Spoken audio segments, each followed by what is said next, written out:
Welcome to Twali TV Sports. Let's quickly look into this first.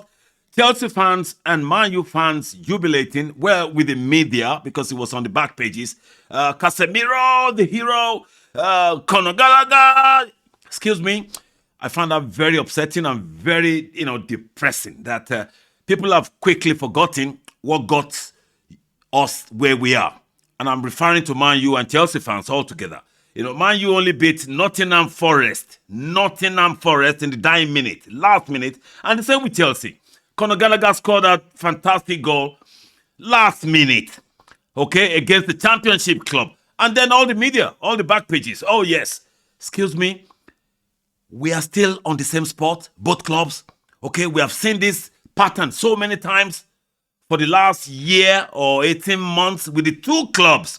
You get a good performance. Man, you have just had a good run of 4 wins, and then they got trashed by Fulham at home, only to beat Nottingham Forest, and they were celebrating Casemiro, their hero. Stop that nonsense. And then Conor Gallagher, whom I really highly rate, but I don't know why we're not giving this poor guy a chance to develop. We can see the potential, we can see the abilities, but he's not Frank Lampard yet, is he? So we need to let these people just enjoy their game and not over-celebrate what, does not warrant celebration. Chelsea, we're still in the same shite, and we're not out of the woods. So what's all the celebration about? That we beat Brighton, we beat Championship Club Leeds, dying minute, that we struggled to beat. The same with Man U.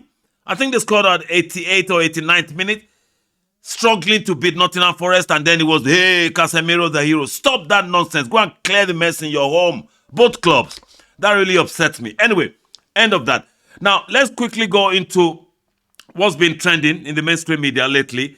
First, let me touch base on POGBA, The poor guy has been banned for 4 years, and all the media and everybody have jumped into conclusion. He's taking drugs. He's taking performance-enhancing drugs or whatever. Okay, fair enough. But I had a change of mind last night when I read what POGBA said, that once the legal restrictions are no more in place, he would speak, which means he has something to say. So it's okay to jump into conclusion that after all the inquiries, he was found guilty, but he's going to appeal. The poor guy, we need to let him go through the appeal process so as to be extremely sure, certainly sure that yes, this was committed intentionally and he deserves the punishment. But the guy still believes he has something to say, and that gives me a reservation not to jump into conclusion about what he's done wrong. Anyway, let's leave that. Let's come to Mr. Rashford. Sometimes, when I try to criticize or critique players, I'm very careful not to cross the line. You can criticize these guys. We have a say in their life. Whether they like it or not, we have a say in their life. They live a very privileged life, which is due to our interest in them. All the high wages they earn is due to public interest in them. So it's really annoying when I hear the so-called celebrities or anybody who has raised their health. If you raise your head above the normal parameters, you're not an average Joe blog, and you're earning a good living through being popular or being adored by public. Then the public have the right to have a go at you, not to abuse you racially or whatever personally, but they have a reason. They have a right to have a say in your life, in your activities that go you above that parameter. And the same thing applies to footballers. So all these so-called footballers are what Rashford said was, you can't question my commitment to Manchester United. He said, I don't mind being criticized, but being criticized on my commitment to United and on my family, I will not take it. Fair enough. No one deserves to be abused, or no one's family should be brought into their career, because it's not their family we're dealing with. It's Rashford we're dealing with. But Mr. Rashford, can I tell you something? We have every bloody right to challenge your commitment to United, because this is football. It's a football topic. If people feel you're not good enough, you're not committing enough to United, they have the right to critique you, to criticize you.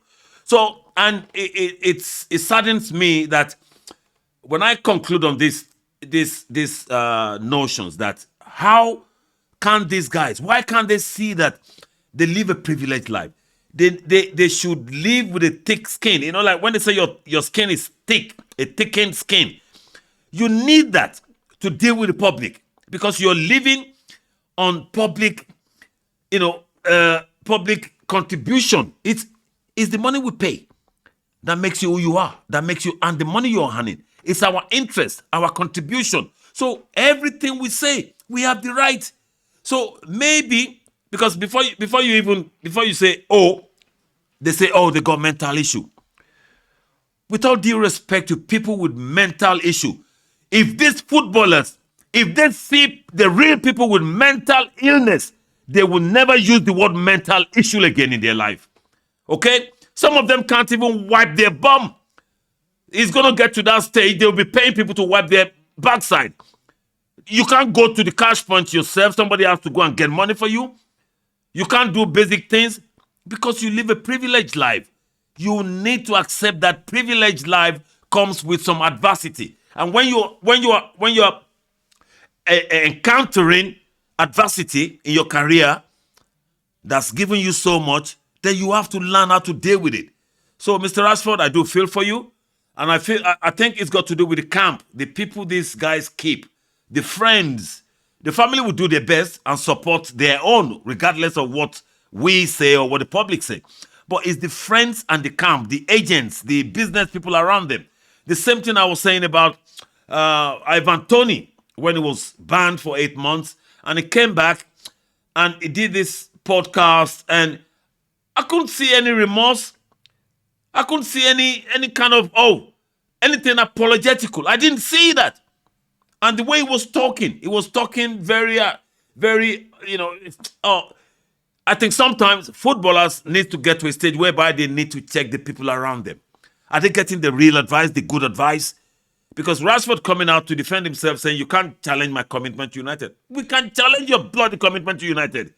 We pay every month to watch you on Sky. What do you mean we can't challenge you? Anyway, that's that on the players, and their prima donna excuses. And I think, it's about time they need, some talking to. And I hope they get the message. And I hope the people around there would nail the, how do they say? Nail on the head of the nail. Nail the head of the nail of the nail of the head. They tell them the truth. Okay? The truth of the matter is you're not an ordinary person. So your lifestyle comes with a price. Sometimes public will love you, they will adore you. Sometimes they will talk rubbish. Sometimes they would even abuse you, which is not acceptable. But all you have to take in its stride. Okay? We don't hate you.